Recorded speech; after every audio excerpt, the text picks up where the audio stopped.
Hi guys, it's Nijimax and welcome to my channel. It's been a while since I made a game related video, and more specifically a video on a game that I've been really anticipating and I'm really excited to play. And if you haven't guessed it already, the game's title is The First Descendant. It's a game that's currently being developed by Nexon and is set to release in about a few months' time.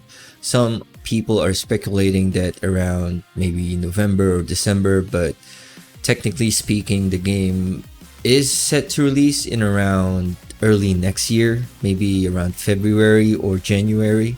Now, for some people, this might be a bit of a long waiting time for a game to release, since the game has been in development for a few years now. But in my personal opinion, this game needs more polish. By no means is this game perfect, nor is it a bad game. It's got a really good potential. That's why a lot of people have high hopes and are waiting eagerly for the game to finally come out. And for that reason, I have decided to cover this game extensively. I'll be following up on some in-game news, some dev news whenever they come out. And for that reason, I will be giving you my feedback and my first impressions for The First Descendant. So let's dive right in. So during my gameplay from the crossplay open beta test, yes, you've heard it right, this game is set to release on multiple different platforms like PC, Xbox, and the PlayStation. I don't know about the Switch, but I don't think there will be plans on releasing it on there because this game is running on Unreal Engine 5, which makes it a pretty heavy game. But that's also what caught my attention.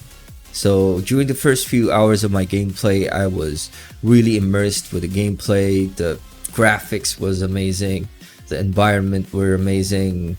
There were some stuff that was kind of putting me off because of how used I am to like open world games in general, and seeing as how empty some of the areas felt like. So you don't see any roaming enemies, there's no endemic life. I haven't seen any birds flying overhead or like little critters running around, which made a really good looking open world area look pretty still very quickly in my opinion. Now, some of the games that I have mentioned have really gotten it on the dot when it comes to their open world stuff, which made you feel more immersed and which made everything feel alive. And honestly speaking, I think they need to improve upon this point because a lot of people are saying the game felt emptied, it felt boring on the open world areas, the ambience was just not there. Now, that aside, I really wanted to talk about this game's key features. I believe they took inspiration from a couple of different games, specifically Destiny 2 and Warframe. I think they took gunplay and movement stuff from Destiny 2, and most of the character customization and weapon customization came from Warframe, which involves modules. In Warframe's case, it was mods. And honestly, I think they did a better job when it comes to modules than Warframe. They gave you the option of getting more slots, mod slots, as you level up your mastery rank. And if you don't know what mastery rank is, it's basically your account's level. So it's completely separate from your character's level and your weapons levels. It gives you rewards each time you rank up, which again is very similar to Warframe. A lot of the customization features in this game basically came out of Warframe, especially what I want to talk about next, which is character customization. Well, the fashion side of things more specifically.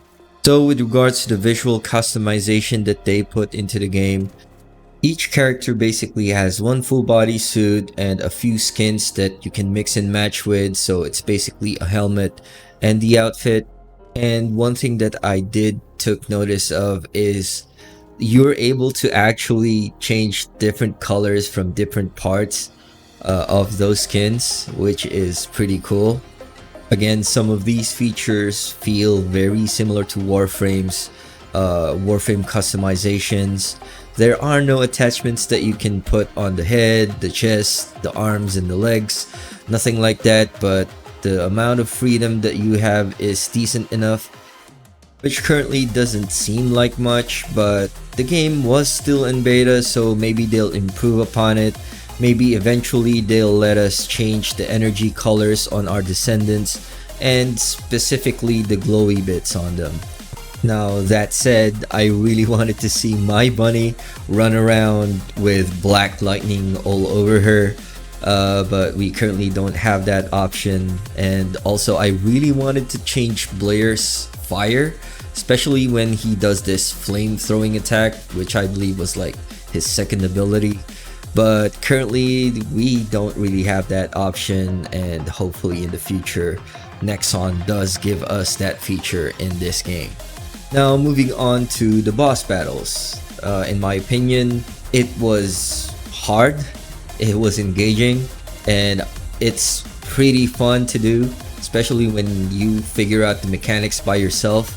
Some of the bosses really gave me a hard time.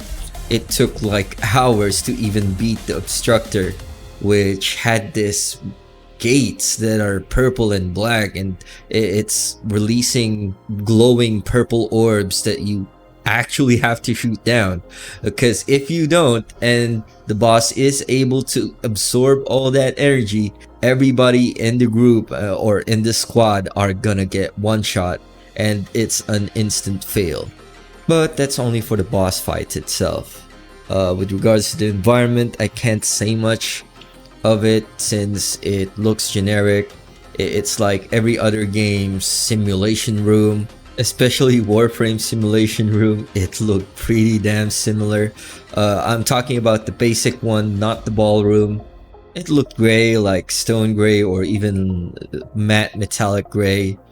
The pillars are nice and they do provide cover, but they're not much of a cover because they do break, and a single heavy attack or a strong attack from a boss obliterates it, which is also the annoying part, because it takes a long time for the destructible objects to actually disappear, and if it falls on top of you and you're right in front of the boss and it's doing its chain attack, you're basically doomed. Now moving on, this game is advertising itself as a looter shooter, and it's doing a pretty good job on that regard. Props to Nexon for making the game actually enjoyable and resource actually accessible. I've seen a few games tell their audience that it's a looter shooter, but the loot drops are very underwhelming. Props again to Nexon for giving us this great looter shooter experience. Hopefully you guys don't actually nerf the drops, because at the moment it's sufficient, it's not lacking, it's not too much, it's just on the right spot. So props to you guys on that part. Now moving on to a topic that I really wanted to talk about as well, is the skill customization in this game. Now what's really cool about the system that they built up is it's kind of similar to Warframe. So you basically have 4 abilities and 1 passive, and for each of those abilities, some of them you can modify the range, how hard it hits, the duration for some of them, and honestly that gives a lot of players a lot of freedom to play the characters however they want. One thing of note though that I got really frustrated with is that when you put a module in, it doesn't show you real time the changes that will occur on your character. Now I'm not talking about just the duration or the range, I'm also talking about what damage does the character's ability do as well. So you put in like a module called Technician, and it's saying something like it's gonna boost your skill power by 60%, but you don't actually see the changes on paper. And a lot of people want to see those changes on paper. So maybe improve upon that, Nexon.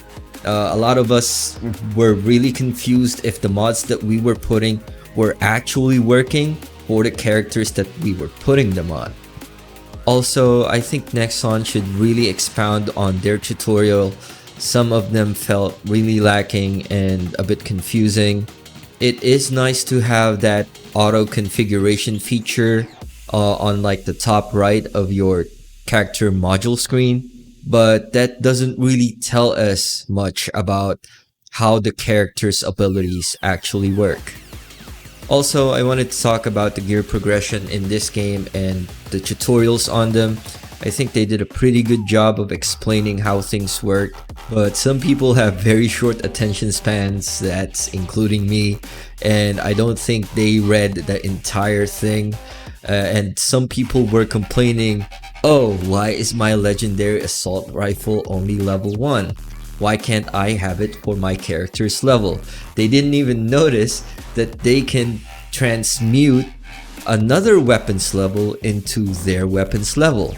And here's another fact that I think a lot of players missed with regards to the legendary weapons. So if you look at them, there's 4 boxes on it that's empty. And if you have the same weapon, even if it's a lower level or you just crafted it, you can actually combine that to boost the special ability of that specific legendary weapon. Now, another thing that I did get annoyed by is that when I crafted my legendary assault rifle, it gave me very subpar substats, and I really wanted the ability to reroll that substat, and currently there's no feature in the game that lets you do that. So maybe next time, please give us that ability. It's kind of like rolling for ribbons in Warframe, but instead of doing it for mods, you're actually doing it for the weapons, which I think a lot of players will be happy about if you guys do add it upon the game's release. One more thing I do want to say before I end this video is that thank you Nexon for giving us the ability to test the game for about 7 days. It was a blast and we're all very sad that it has come to an end. I hope you guys will be able to improve upon the game with the feedback that the community is giving you. And hopefully in the near future, once the game fully releases, you guys will continue to do so. You guys did a really banger of a job on this game. Hopefully it gets more improvements, more quality of life changes. And yeah, that's basically it for today's video. So if you enjoyed my content, leave a like, comment, or better yet, subscribe. Click on that bell icon to turn on notifications so you won't miss a single video. I'll be covering Warframe, news, game content, other gaming content, and most definitely the first Descendant once the game officially launches. Now, without further ado, I will see you guys in the next one. Peace.